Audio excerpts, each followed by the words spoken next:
Students, welcome back to standard 8. We are in chapter number 3 understanding quadrilaterals. अब 3.1 और 3.2 exercise complete करने के बाद आज हम 3.3 एक्सरसाइज शुरू करने जा रहे हैं। 3.3 एक्सरसाइज हमने जब शुरू करने जा रहे हैं उससे पहले कल मैंने जो उसका कुछ इंट्रोडक्शन पार्ट दिया था पैरेललोग्राम्स और काइंड ऑफ क्वाड्रिलेटरल्स के बारे में। तो बच्चों उसके बेस पर ये पूरी एक्सरसाइज है, हालांकि बहुत लंबी सी एक्सरसाइज है और कुछ मेन सम्स जो है वो मैं आपको वीडियो द्वारा भेज रहा हूँ। आज हम क्वेश्चन 1 और क्वेश्चन 2 सॉल्व करने जा रहे हैं इसके। तो इस वीडियो को बहुत अच्छी तरह से देख लेना, समझ लेना, ताकि आपको आगे के सम्स किस तरह से सॉल्व किया जाए उसका जो कॉन्सेप्ट होता है वो समझ में आ जाए। तो जो पहला क्वेश्चन है हमारा यहाँ पे, इसमें हमें एक पैरेललोग्राम दिया है ABCD जो दिया है। अब कुछ क्वेश्चंस पूछे हैं, उसके आंसर्स हमें देने हैं जो मैं यहाँ पे सॉल्व करके मैं आपको समझा रहा हूँ। सबसे पहले तो बच्चों यहाँ पे आपके जो टेक्स्ट बुक है NCERT की, उसका क्वेश्चन फर्स्ट है 3.3 एक्सरसाइज में। उसमें लिखा है कि AB is equal to what. तो AB will be is equal to CD, क्योंकि ये पे जो पैरेललोग्राम होता है उसकी हमेशा ऑपोजिट साइड्स इक्वल होती है और पैरेलल होती है, आपको पता ही है। तो AB विल बी, ये AB is equal to CD, मतलब ये दो साइड्स हैं वो इक्वल है, ये बताना चाहते हैं। तो AB will be equal to CD, they are also parallel, opposite sides are parallel in parallelogram, that also you know, we yesterday learned about this. Similarly, angle DCB will be angle equal to angle DAB. DCB हमारा ये है, DCB मतलब ये angle, वो is equal to DAB होगा, ये angle से होगा, क्योंकि पैरेललोग्राम में ऑपोजिट एंगल्स भी सेम होते हैं। उस रूल के हिसाब से angle DAB is angle angle DCB is equal to angle DAB। फिर OC will be equal to OA, क्योंकि OC और OA सेम होगा, क्योंकि पैरेललोग्राम में डायगोनल्स है वो एग्जैक्टली सेंटर पर बाइसेक्ट करते हैं, इसलिए OC ये जो डायगोनल का आधा भाग है, डायगोनल हमेशा हाफ पार्ट मतलब जो एग्जैक्टली वो बाइसेक्ट करते हैं, मतलब OC और OA का जो मेज़रमेंट होगा वो सेम होगा। इसी तरह यहाँ OD और OB का मेज़रमेंट सेम होगा, क्योंकि वो बाइसेक्ट करते हैं। और लास्ट में major angle DAB plus major angle CDA will be 180 degree, क्योंकि आपका DAB मतलब ये एंगल प्लस CDA मतलब ये CDA, राइट, मतलब ये एंगल प्लस ये angle, this two angles will have 180 degree only, they are supplementary angles. So parallelogram में हमेशा ये याद रखना। और दूसरी चीज़ ये इसलिए भी है क्योंकि पैरेलल लाइंस है, तो अकॉर्डिंग टू दिस DA जो हो वो ट्रांसवर्सल हुआ, और ट्रांसवर्सल की जो एक साइड होती है और इंटीरियर ऑपोजिट एंगल्स जो होते हैं, interior angles on the same side होते हैं, वो 180 डिग्री ही हमेशा बनाते हैं, इसलिए इसका आंसर होगा 180 डिग्री। तो बच्चों ये क्वेश्चन नंबर 1 आई होप बहुत ही ईजी और आसान था। जो पैरेललोग्राम्स की कुछ प्रॉपर्टीज़ थी उसके बेस पर ही क्वेश्चंस थे, आई होप कि वो आपको अच्छी तरह से समझ में आ गया। अब आगे क्वेश्चन नंबर 2 की ओर जाते हैं। क्वेश्चन नंबर 2 में बच्चों जैसे कि एक पैरेललोग्राम ही दिया है और हमें पूछा है कि x, y और z की वैल्यू बताइए, तो same properties and same rules and regulations हमें यहाँ पे फॉलो करने हैं। यहाँ पे एक एंगल का मेजरमेंट दिया है 100 डिग्री, तो रूल के हिसाब से पैरेललोग्राम में ऑपोजिट एंगल सेम होते हैं, तो अगर ये 100 है तो ये 100, y भी 100 ही होना चाहिए, ऑपोजिट एंगल्स आर सेम।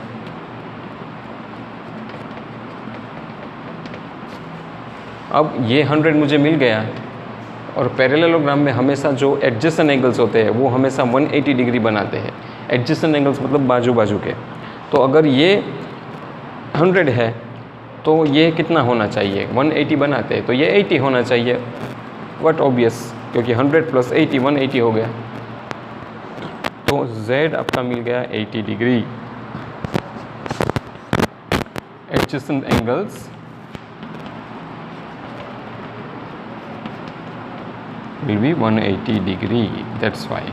और अब भी फिर से ये ऑपोजिट एंगल्स आ गए, Z और X ये ऑपोजिट एंगल्स होगा। अगर ये 80 है तो ये भी 80 होना चाहिए। सो x विल बी 80 डिग्री।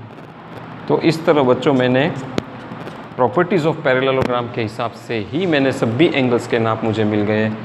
बहुत ही आसान ये ढूंढना होता है, बस आपको प्रॉपर्टीज़ पता होनी चाहिए किसी भी शेप्स की, तो आप ये कर सकते हो। सेकंड जो आपका ये फर्स्ट वाला था और ये आपका थर्ड पिक्चर है आपकी टेक्स्ट बुक में, उसको मैं सॉल्व करने जा रहा हूँ। अब देखो यहाँ पे ऐसे तो रोम्बस दिया है, मैंने आपको कल बताया था रोम्बस क्या है। रोम्बस की भी सारी प्रॉपर्टीज़ जो पैरेललोग्राम को लागू होती है वही प्रॉपर्टीज़ होती है, बस फ़र्क इतना ही है कि रोम्बस की चारों साइड्स इक्वल होती है। बाकी तो सब पैरेललोग्राम की ही प्रॉपर्टी एप्लीकेबल है, वो मैंने कल आपको इंट्रो पार्ट में समझाया था। उस प्रॉपर्टी को ध्यान में रखते हुए जब इसके देखो ये एक प्रॉपर्टी भी है कि जो रोम्बस होता है उनके डायगोनल्स हमेशा 90 डिग्री पर बाइसेक्ट करते हैं। तो ये एक ट्राइंगल हुआ जिसमें आपको अब x, y और z के वैल्यूज़ फाइंड करनी है। तो अब मैं सिर्फ इस ट्राइंगल को पहले कंसीडर करता हूँ। अब इस ट्राइंगल में x और y ढूंढना है और एक एंगल दिया है 30 डिग्री।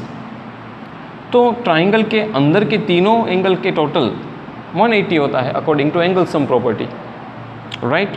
तो इसमें भी ये जो x है वो 90 डिग्री है। क्यों? क्योंकि ये परपेंडिकुलर है, डायगोनल्स परपेंडिकुलर है, इसलिए 90 डिग्री। तो मुझे ये भी मिल गया 90 डिग्री, दूसरा 30 डिग्री दिया हुआ है। अब एंगल सम प्रॉपर्टी के हिसाब से इन दोनों का प्लस करके 180 में से मैं माइनस करूँ तो y का वैल्यू मिल जाएगी। Very simple. सो 90 + 30 = 120। अब 180 में से 120 निकालूँ तो कितना हो जाता है 60। तो y की वैल्यू मुझे 60 मिल गई, एंगल सम प्रॉपर्टी।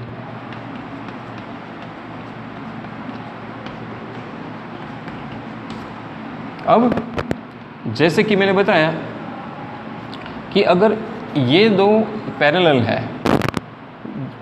रोम्बस में भी पैरेललोग्राम के ही सारी प्रॉपर्टीज़ एप्लीकेबल होती है और ये दोनों लाइन जो होती है एक तो सिमिलर है, दोनों सेम लाइन है, पैरेलल भी जा रही है।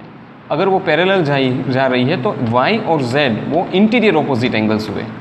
अगर आप इस एंगल से देखो तो जहाँ पे मेरी लाइन, तो ये देखो z बनाता है, z बनाना मतलब इंटीरियर ऑपोजिट एंगल्स। अगर ये इंटीरियर ऑपोजिट एंगल्स है तो अगर y आपका 60 डिग्री हुआ तो z भी 60 डिग्री हुआ, interior opposite angles.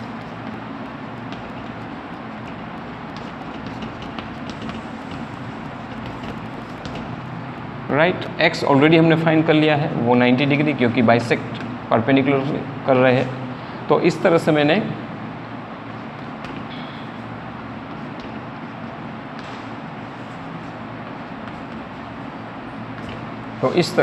x, y, z तीनों के मेजरमेंट फाइंड कर लिया है। तो it's very easy, very simple to find out. बस you should know the characteristics and the rules and the properties of each shape which we discussed yesterday in kinds of quadrilateral. याद रहे, kinds of quadrilateral का video आपके पास होना चाहिए। अगर आप भूल जाते हो तो उस प्रॉपर्टीज़ को रिफ़र कर लीजिए, आपको 100% ये सारे सम्स आ जाएंगे। बाकी के सम्स जो है क्वेश्चन नंबर 2 में, वो आपको सॉल्व करके ग्रुप में भेजना है बच्चों। और अगर डाउट हो तो ज़रूर मुझे ग्रुप में भेजना, I will solve and give that sums. Okay, thank you very much for listening me.